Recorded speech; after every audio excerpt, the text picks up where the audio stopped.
Hi friends, నేను ఈ వీడియోలో తాతినేని సత్య డైరెక్షన్లో వచ్చిన 4 మూవీస్ గురించి చెప్పబోతున్నాను. అందులో వచ్చిన ఫస్ట్ మూవీ భీమిలి కబడ్డీ జట్టు.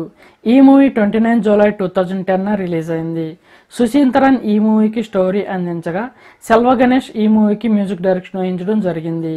ఈ మూవీని ఎన్వి ప్రసాద్ అండ్ పరాగ్ జైన్ ఇద్దరు కలిసి ప్రొడ్యూస్ చేయగా, బాక్స్ ఆఫీస్ వద్ద ఈ మూవీ యావరేజ్గా నిలిచింది.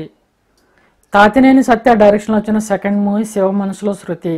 ఈ మూవీ 10 ఫిబ్రవరి 2012 రిలీజ్ అయింది. ఈ మూవీకి స్టోరీ ఎం రాజేష్ అందించగా, నంద్యాల రవి ఈ మూవీకి డైలాగ్స్ అందించడం జరిగింది. ఈ మూవీకి సెల్వ గణేష్ మ్యూజిక్ డైరెక్షన్ వహించగా, విక్రమ్ రాజ్ ఈ మూవీని ప్రొడ్యూస్ చేయడం జరిగింది. ఈ మూవీ బాక్స్ ఆఫీస్ వద్ద యావరేజ్గా నిలిచింది.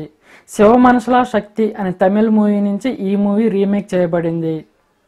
తాతినేని సత్య డైరెక్షన్లో వచ్చిన థర్డ్ మూవీ శంకర. ఈ మూవీ 21 అక్టోబర్ 2016 రిలీజ్ అయింది. ఈ మూవీకి సాయి కార్తిక్ మ్యూజిక్ డైరెక్షన్ వహించగా, ఆర్వి చంద్రమౌళి ప్రసాద్ ఈ మూవీని ప్రొడ్యూస్ చేయడం జరిగింది. ఈ మూవీ బాక్స్ ఆఫీస్ వద్ద యావరేజ్గా నిలిచింది. తాతినేని సత్య డైరెక్షన్లో వచ్చిన ఫోర్త్ మూవీ వీడెవడు.